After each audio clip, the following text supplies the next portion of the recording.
The snow fell gently over the small town as the distant sound of Christmas carols echoed through the streets. But inside a dimly lit room in an orphanage, Clara sat curled up on an old mattress, her small arms wrapped around a tiny grey kitten.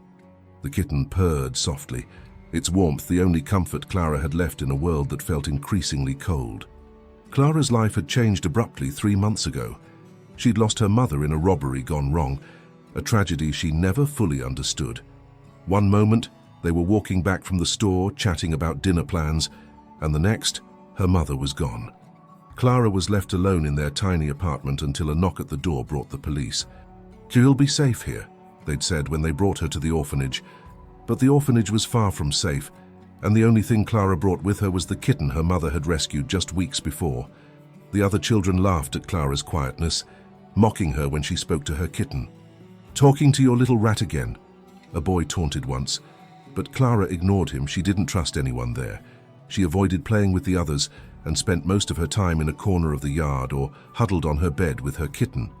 Across town, Margot sat alone in her home, the silence of the living room broken only by the faint ticking of a clock.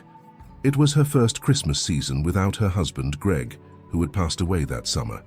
Margot stared at the box of Christmas decorations on the floor, unable to open it.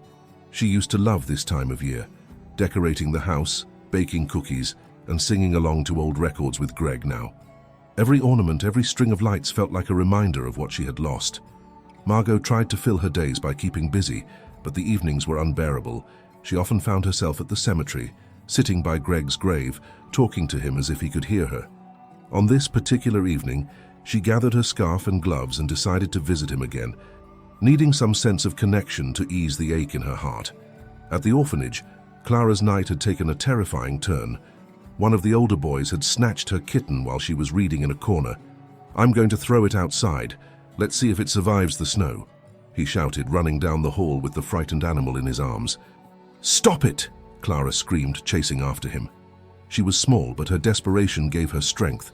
She pushed him hard, grabbed the kitten, and ran out the front door without looking back.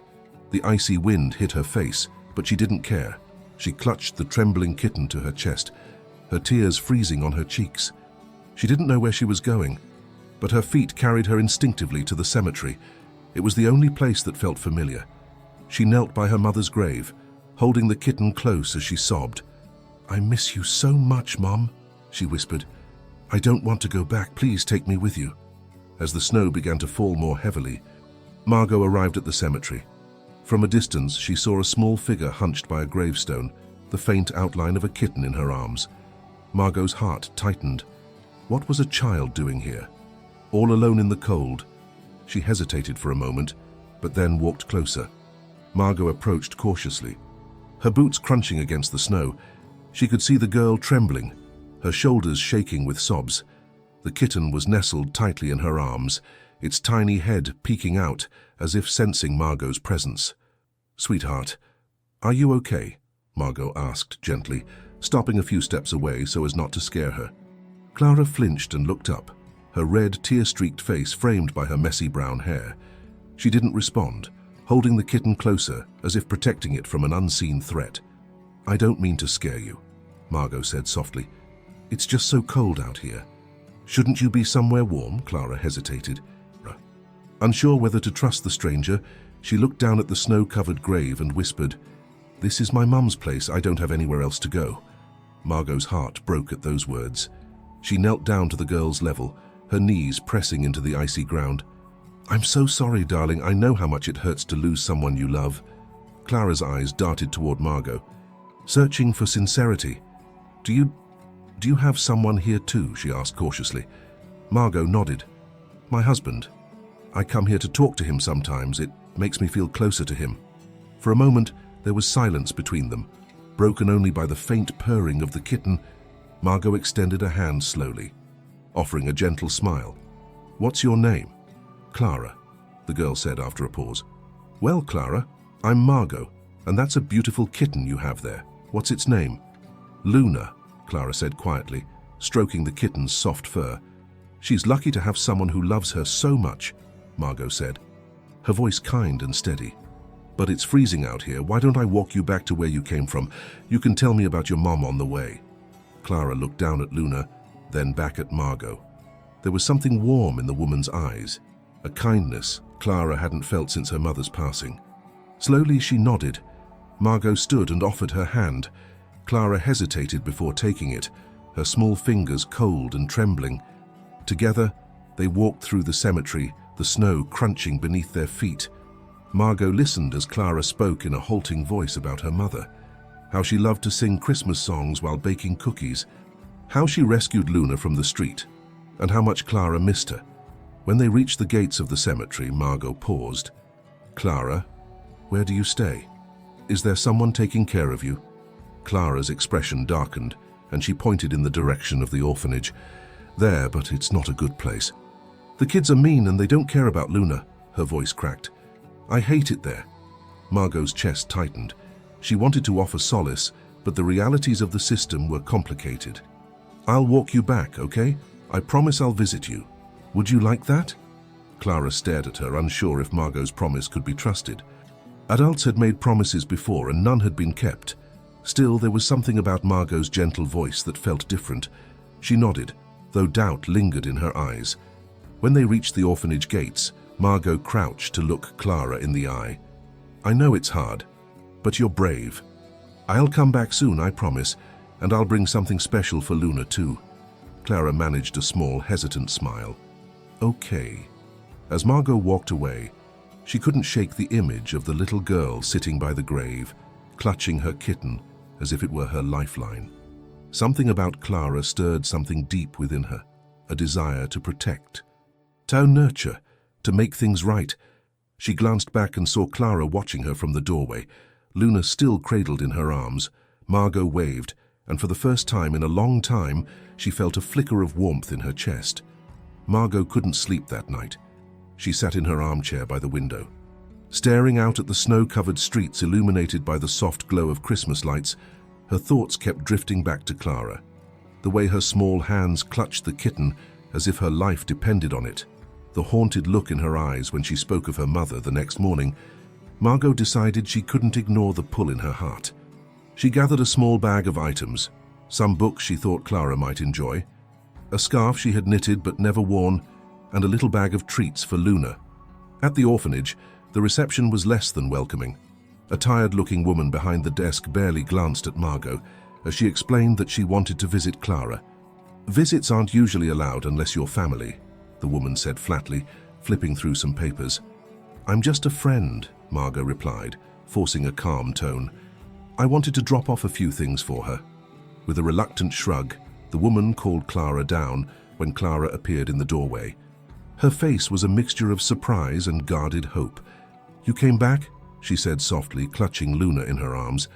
"Of course I did," Margot said with a smile. She handed Clara the scarf and the books. "I thought you might like these, and Luna deserves a treat too." Clara's face lit up for a moment, but her joy was quickly tempered by the reality of her surroundings. The other children watched from a distance, whispering and pointing. Clara's grip on Luna tightened.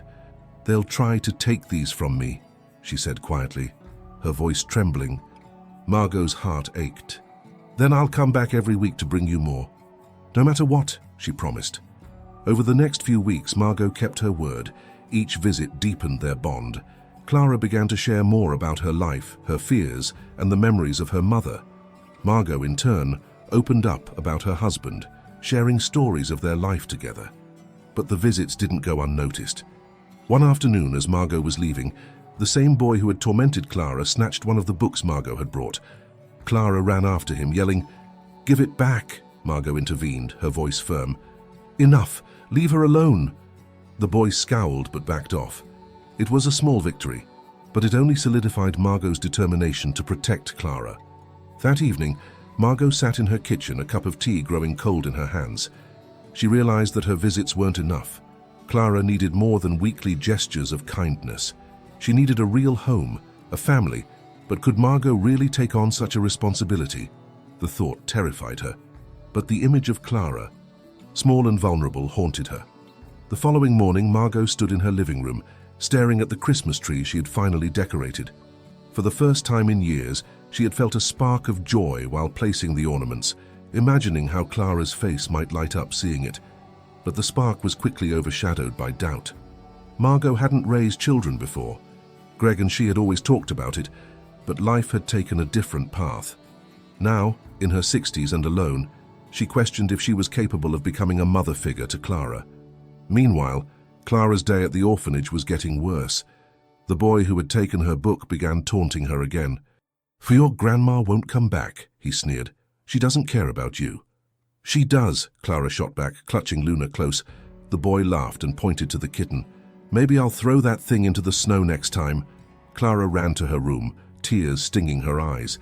She whispered to Luna, "I wish we could just leave this place. Maybe Margot would let us stay with her forever."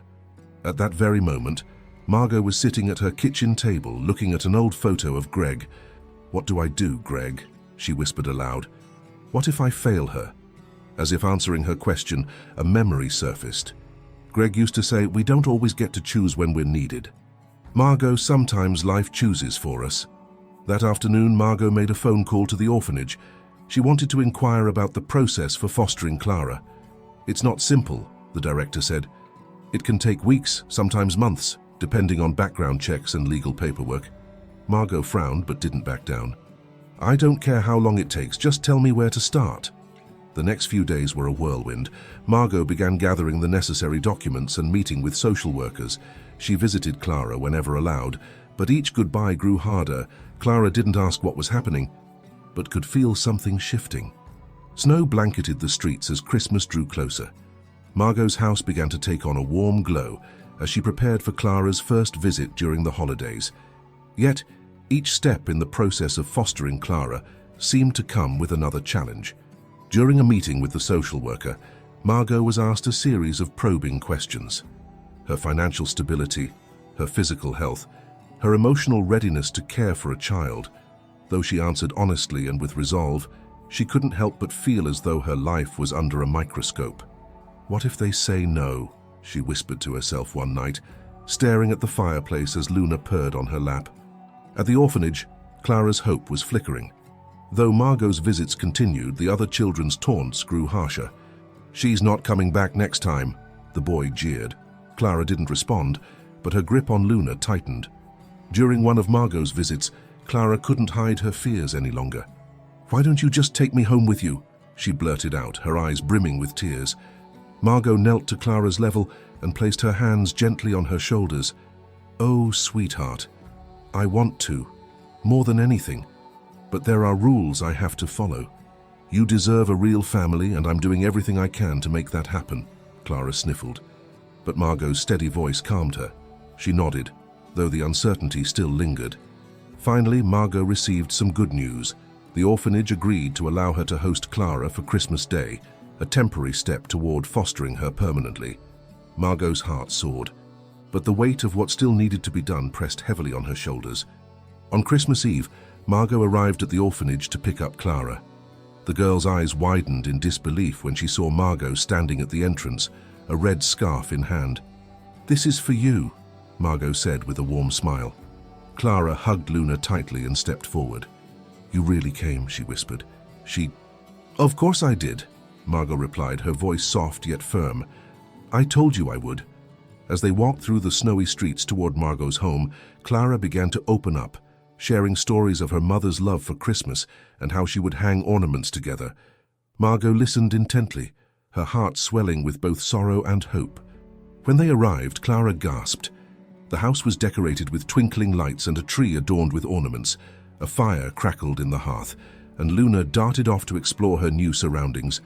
For the first time in months, Clara felt something unfamiliar. Joy. Clara's eyes sparkled as she stood in Margot's living room. Taking in the cozy warmth, the scent of freshly baked cookies lingered in the air, and Luna had already claimed a spot by the fire. Clara hesitated, clutching the edge of her scarf, unsure if she truly belonged in this place that felt so much like a home. "You can put your things over there," Margot said gently. Pointing to a small armchair where a soft blanket was folded, Clara nodded and placed Luna's small bed beside it. Margot watched as the girl moved cautiously around the room, as though afraid to disturb anything. "Would you like to help me put the finishing touches on the tree?" Margot asked. Holding up a box of ornaments, Clara's face lit up. and for the first time in a long while she smiled, a real smile. "Yes, please," she said eagerly. Together they hung ornaments on the lower branches of the tree. Clara told Margot about the homemade decorations she and her mother used to make, her voice growing wistful. "We didn't have a lot, but it was always special," she said, carefully placing a golden star on a branch. Margot's chest tightened. She couldn't replace Clara's mother, but she vowed to give the girl a sense of belonging and love. After dinner, Margot handed Clara a small wrapped box. "Go on, open it," Margot said. Sitting beside her on the couch, Clara hesitated, then carefully unwrapped the gift. Inside was a photo frame. It was empty, but Margot explained, "We'll put a picture of you and Luna in there tomorrow to remind you that this is your home now." Clara stared at the frame, her lip trembling. "Does this mean I can stay?" Margot took Clara's hand in hers. "I've already started the process. It might take some time, but I promise you, Clara, I'll do everything I can to make sure you're never alone again." Tears streamed down Clara's face as she hugged Margot tightly. Luna jumped onto Clara's lap, purring loudly as if sealing the promise. Christmas morning arrived quietly. With soft rays of sunlight peeking through the curtains, Clara stirred awake on the couch. Wrapped in the blanket Margot had given her, Luna was curled up beside her, purring softly. For the first time in months, Clara felt a sense of peace. Margot was already in the kitchen, humming a tune as she prepared breakfast. The scent of pancakes filled the air, and Clara followed it like a trail, rubbing her eyes sleepily as she entered the kitchen. "Merry Christmas, Clara," Margot said warmly, placing a plate on the table. Clara hesitated, then whispered, "Merry Christmas." Her voice was shy but filled with gratitude. After breakfast, Margot helped Clara get dressed in a red sweater she had bought for her. "You look lovely," Margot said, adjusting the sleeves. Clara's cheeks flushed, unused to compliments, but she couldn't help smiling. "Where are we going?" Clara asked, as Margot wrapped her scarf snugly around her neck. "To visit some important people," Margot replied, holding out her hand. Clara took it without hesitation. They walked through the snow to the cemetery, where Margot carried a bouquet of white roses. She placed them on her husband Greg's grave, pausing for a moment of silence. "This is my husband," Margot said softly to Clara. "I always feel like he's watching over me even now." Clara nodded solemnly, then led Margot to her mother's grave. The little girl knelt down, placing a small ornament she had taken from Margot's tree. It was a delicate angel, its wings shimmering in the morning light. "Hi, Mom," Clara whispered, her voice trembling. "This is Margot. She's taking care of me now." She looked back at Margot, who knelt beside her, placing a reassuring hand on her shoulder. "I promise I'll take good care of her," Margot said softly, her voice breaking slightly. The two sat in silence for a while, the snow falling gently around them. Luna, perched safely in Clara's lap, purred contentedly. Later that afternoon, back at Margot's home, Clara helped bake cookies for the first time since her mother's passing. The kitchen was filled with laughter as Margot taught Clara how to roll the dough and use the cookie cutters when evening came. They sat together by the fire, the room glowing with warmth and light. Margot handed Clara the photo frame they had prepared earlier, now filled with a picture of Clara holding Luna in front of the Christmas tree. "This is yours," Margot said, "to remind you that no matter what happens, you're not alone anymore." Clara hugged the frame tightly, tears spilling down her cheeks. "Thank you," she whispered, her voice barely audible. Margot pulled her close, kissing the top of her head. "Merry Christmas, Clara. Welcome home." If this heartwarming story moved you, click on the card above to watch more stories like this one, filled with hope. Love and second chances. Don't forget to like this video, subscribe to our channel, and leave your thoughts in the comments below. I love reading your comments, and they inspire us to bring you even more touching tales. Thank you for being part of our community, and we wish you a Merry Christmas filled with joy and miracles.